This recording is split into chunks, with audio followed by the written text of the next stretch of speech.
How many of these do you remember? Wrong.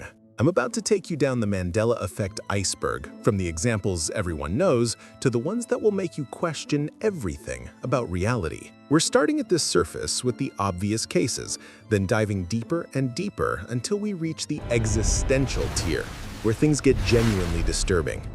By the end of this video, you'll be checking everything you think you know. Let's begin the descent. Welcome to Tier 1, the surface level, the Berenstain Bears. Right now, without looking it up, spell the name of those childhood bear books. If you spelled it Berenstein with an E, you're wrong. It's always been Berenstain with an A. But here's the thing. Teachers, librarians, people who read these books thousands of times, they all remember the E. This is the Mandela Effect that broke the internet. The Monopoly man's monocle. Picture rich Uncle Pennybags, the Monopoly mascot. You see that monocle on his eye, right? The fancy eyeglass that rich people wore. He's never had one. Not in any edition, any version, any country. Never. But if you ask 100 people to draw him, most will add that monocle. It's so universally remembered that it feels impossible that it never existed. Luke, I am your father. One of the most quoted movie lines in history from The Empire Strikes Back. Except Darth Vader never says Luke. The actual line is, "No, I am your father." No, I am your father. No, Luke. But this misquote is so embedded in pop culture that even people who've seen the movie dozens of times swear they heard Luke. Curious George's tail. The monkey from children's books. Monkeys have tails, right? So obviously Curious George has a tail. Except he doesn't. He's never had one. He's technically an ape, not a monkey. But thousands of people remember specific scenes of George hanging from his tail, swinging from trees. Those scenes don't exist. Fruit of the Loom cornucopia. This is where things get strange. Picture the Fruit of the Loom logo on underwear tags. You see that brown cornucopia? That horn of plenty behind the fruit? The company has confirmed repeatedly there has never been a cornucopia in their logo, ever. But people don't just vaguely remember it, they remember exactly where it was positioned, how it was shaded, the specific design. Some people have torn apart old clothes trying to find proof. They never do. We're descending to Tier 2. These examples are less famous, but just as mind-bending. If you got through Tier 1 thinking it was just simple misremembering, Tier 2 is where that explanation starts to crack. Mirror, mirror on the wall. The Evil Queen's famous line from Snow White. Everyone knows this quote, except in the actual 1937 Disney film, she says, "Magic mirror on the wall, who is the fairest one of all?" Magic mirror on the wall. Not mirror, mirror, magic mirror. Go watch it right now. You'll hear magic, but millions of people remember mirror, mirror with absolute certainty. Looney Tunes versus Looney Tunes. This one breaks people. The show is spelled T-U-N-E-S, like music. It's always been tunes. But the logical spelling would be toons, as in cartoons, and that's what most people remember. The false memory is so strong because it makes more sense than the reality. Jiffy peanut butter. Right now, picture a jar of Jiffy peanut butter. You can see it, right? The label, the color, maybe you even remember the taste. Here's the problem. Jiffy peanut butter has never existed. There's Jif, there's Skippy, there's even Jiffy Pop popcorn and Jiffy corn muffin mix. But Jiffy peanut butter never existed in this timeline. Yet people remember buying it, eating it, having it in their pantry for years. The location of New Zealand. Look at a map right now. Where is New Zealand in relation to Australia? If you said northeast of Australia, you're with the majority. You're also wrong.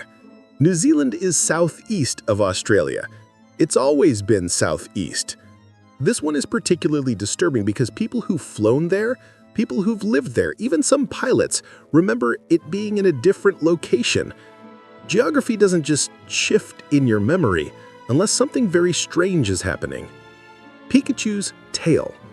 Pokemon fans, this is your test. Picture Pikachu, his tail. You see black on it? Maybe a black tip, maybe black stripes near the base? Look at any official Pokemon art. Pikachu's tail is completely yellow, except for the brown base where it connects to his body. No black anywhere. But millions of Pokemon fans who've drawn Pikachu hundreds of times remember black markings on that tail. We've reached Tier 3, and this is where casual viewers start to feel uncomfortable. These aren't just pop culture mistakes. These are things that challenge what you think you know about reality itself. The Shazam movie. In the 1990s, there was a movie where the comedian Sinbad played a genie. Thousands of people remember watching it. They remember scenes, plot points, even going to the theater. Here's the problem. That movie never existed. There was Kazam with Shaquille O'Neal as a genie, but no Shazam with Sinbad. Sinbad himself has repeatedly stated he never made this movie. Yet the memories are so detailed and so widespread that people have created entire fan communities trying to prove it existed. C-3PO's silver leg. In the original Star Wars trilogy, C-3PO has one silver leg. One. It's clearly visible in multiple scenes, but almost nobody remembers this. Everyone sees C-3PO as entirely gold. This isn't a small background detail. It's a main character in one of the most watched film franchises in history, and millions of people missed or forgot this obvious feature. The Thinker statue position. Rodin's famous sculpture, the Thinker is sitting with his fist under his chin in the classic thinking pose. Right? Look at the actual statue. His hand is on his forehead, not under his chin. The fist is pressed against his forehead. But if you ask people to pose like the Thinker, they'll put their hand under their chin every single time. Chartreuse color. Quick, what color is chartreuse? If you said a dark pink, reddish, or magenta color, you're wrong. Chartreuse is a yellow-green, like the liqueur it's named after. But a huge number of people remember chartreuse being a dark pinkish-red color. They remember learning it in art class, using it in design projects.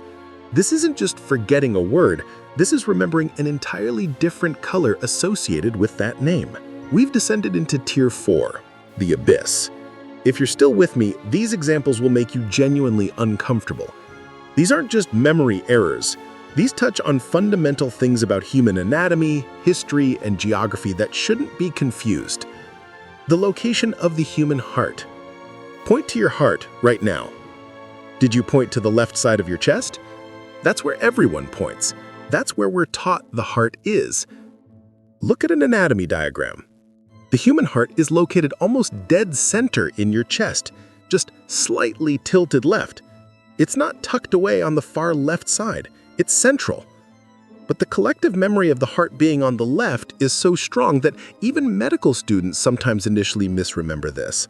Hitler's eye color. Quick history question. What color were Adolf Hitler's eyes? If you said brown or black, preparing to explain how it's ironic that he had dark features while promoting Aryan ideals, you'd be wrong. Hitler had blue eyes. This is documented in color photographs and historical records, yet a massive number of people remember being taught he had brown eyes, specifically in the context of the irony of his appearance versus his ideology. The number of U.S. states. How many states are in the United States? 50, obviously, but a surprisingly large number of Americans have distinct memories of learning there were 51 or 52 states. Some remember a 52-star flag. Some remember specific lessons about the 51st or 52nd state being added. The common explanation is confusion with territories like Puerto Rico or Washington, D.C., but people insist their memories are of actual states, not territories. Tank Man at Tiananmen Square. The famous photo of the man standing in front of the tanks in 1989. What happened to him? Many people have vivid memories of watching footage where the tanks run him over, but in the actual famous footage, the tanks stop. They don't run him over. He climbs onto the tank, then is pulled away by other people. He was never run over in the documented footage. So why do so many people remember watching him get run over? We've reached Tier 5, the void. These are the Mandela effects that are so specific, so personal, that they make you question whether you're experiencing the same reality as everyone else. The Lindbergh baby, the famous kidnapping case from 1932. How did it end? Many people remember the case going cold, the baby never being found, remaining one of America's greatest mysteries. But the baby was found dead 2 months after the kidnapping. The killer was caught, tried, and executed. The case was solved, yet the false memory of it remaining unsolved persists. Nelson Mandela himself. We started with the namesake, but let's revisit it now that we're deep in the iceberg. It's not just that people remember him dying in prison. They remember specific details, news broadcasts, funeral footage, his widow crying, speeches given at his memorial, riots in South Africa. These aren't vague memories. These are detailed, specific recollections of events that never happened. Thousands of people share these exact same false memories, down to specific details that should be impossible to collectively fabricate. Mother Teresa's canonization. When was Mother Teresa made a saint? Many people remember her canonization happening in the 1990s, shortly after her death. They remember the ceremony, the news coverage. She wasn't canonized until 2016. That's a gap of nearly 20 years. How do people have memories of events that happened decades later than they actually occurred, or that didn't happen when they remember them happening? Leonardo DiCaprio's Oscar. This is recent enough that it should be fresh in everyone's memory. When did Leo finally win his Oscar? If you remember him winning for Titanic or another earlier film, you've experienced the Mandela Effect. He didn't win until The Revenant in 2016, but many people have distinct memories of earlier wins, of earlier acceptance speeches, of the finally narrative happening years before it actually did. You've reached the bottom of the Mandela Effect. From the surface-level examples that everyone knows to the deep existential cases that challenge fundamental reality, you've seen how widespread and disturbing these false memories can be. So what's actually happening? Are these just false memories created by our imperfect brains? Is it source confusion, where our memories blend together over time? Is it the power of suggestion from the internet creating collective false memories? Or is something stranger happening? Are we catching glimpses of parallel timelines? Are we living in a simulation that occasionally gets updated, leaving some of us with memories of the previous version? Is the Mandela Effect evidence that reality itself is more fluid than we think? The scientific answer is that our memories are reconstructive, not reproductive. Every time we recall something, we're rebuilding it from fragments, and those fragments can be corrupted, combined with other memories, or influenced by outside information. The Mandela Effect is a powerful demonstration of how unreliable human memory truly is. But here's what makes it genuinely unsettling. You experienced some of these yourself, didn't you? You felt that jolt of cognitive dissonance when I told you the Monopoly Man never had a monocle, or that Curious George never had a tail. You're certain you remember it differently. And that certainty, that absolute conviction that your memory is correct despite evidence to the contrary, that's what makes the Mandela Effect so powerful and so disturbing. Because if you're wrong about these things, what else are you wrong about? What other memories are false? How much of your past actually happened the way you remember it? At what point do we have to admit that memory, the very foundation of our identity and our understanding of reality, is fundamentally unreliable? Welcome to the paradox realm, where every answer creates more questions. Now, I want you to do something. Go to the comments right now and tell me which tier shocked you the most. Tier 1, where you realized the basics were wrong?